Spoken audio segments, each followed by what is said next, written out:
All right, this is an interesting one. It's a little different, but under LRE, no, that's not. I understand where you're going.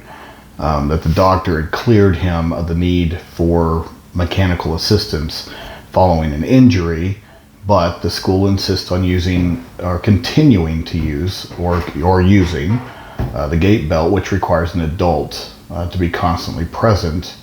Can this be construed as a violation of LRE? No. And perhaps even the unauthorized use of mechanical restraint. No. The thing to remember about mechanical restraint is that there's got to be some intent behind it. I know that this is a concept that schools are not utilizing, or the police, quite frankly, is that there's got to be intent, behind the reason for the use. And mechanical restraint would denote behavior, would denote punitive, would denote control. In this particular situation, it sounds like a skittish school system that has a responsibility, and they're afraid of liability, is what it sounds like, if he re-injures himself, even though the doctor cleared him. So that it's more of an IEP team discussion, and the common sense approach is to go back to your team, reiterate the doctor's note, reiterate the fact that your child needs to start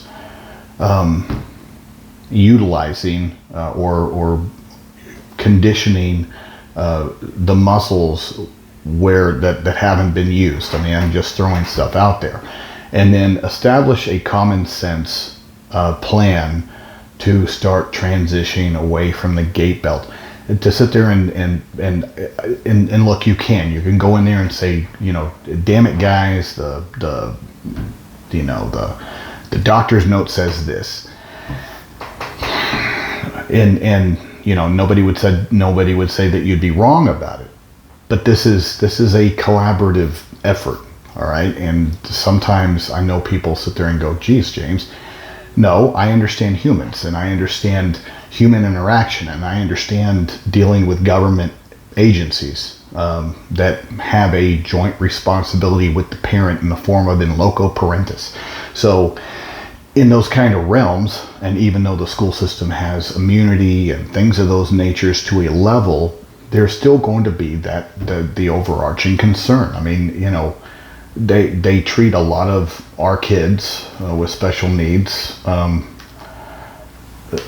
especially those that have complicated medical related diagnoses, with kid gloves, a lot of them, and like they're fragile and they don't want to break them. And I've met many parents that are like, guys, that's also not beneficial for you guys to just overdo it.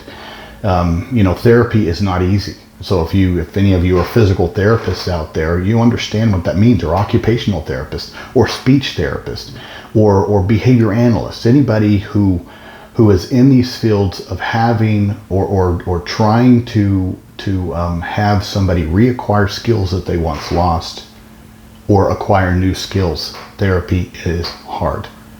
So coming off of an injury, you need to start using again. And so, yes, I absolutely understand what you're saying, but that's not a violation of LRE. Least restrictive environment is a different concept. I understand where you're going, but that wouldn't be the right terminology.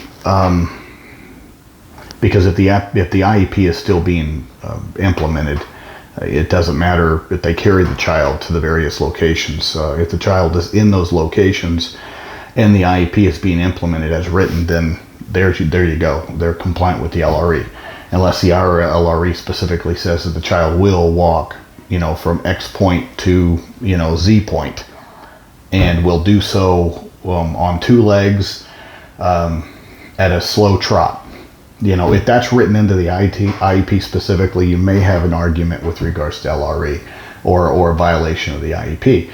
But in this particular situation, it just sounds like to me that it's a collision of concern, over concern, and I just would recommend going back to the team to work that out in a reasonable fashion, even if you need to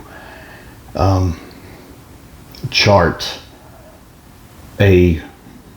what you would consider a quick transition away from the gait belt, and then have documentation or data collection maintained on it. But with regards to the unauthorized use of mechanical restraint, like I said, intent is everything. Are they intending to take punitive action to restrain your child due to behaviors? There's got to be some malintent in there, with the idea of control. All right, and I say malintent, and then also with the mechanism of controlling the situation. All right. Now, I know that there's some people out there, because mechanical restraint does occur. I know it occurs, guys. For those teachers that are watching and administrators, I know it still happens, and you're going to get busted.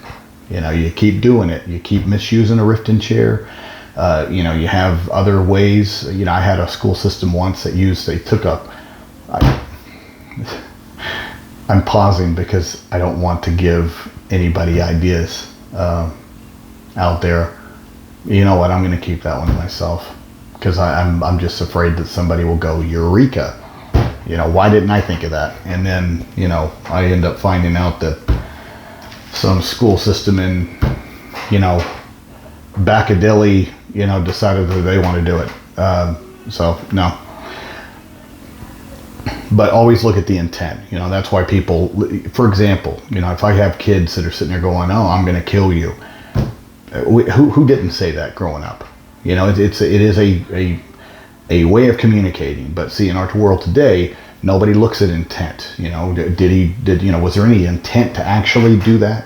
The age of the child, the considerations, whether the child has a capability to follow through. I mean, there's a lot of things that need to go into an analysis on whether or not something would be considered, restraint or mechanical restraint or unauthorized use. Now, you may not continue to authorize the use of the gait belt, but like I said, there's a diplomatic way to approach that. But at the same time, please understand that when you drop your child off at school, then there is a transfer of rights over to the school system, parental rights, and that allows the flexibility for the school staff to keep your child safe in the way that they feel is needed. And this is where you got to negotiate, because it's almost like a divorce, guys. So you got shared custody, and that's just a better way to handle it. I hope that answered your question. I mean, it may not be the answer you want, but it is the answer.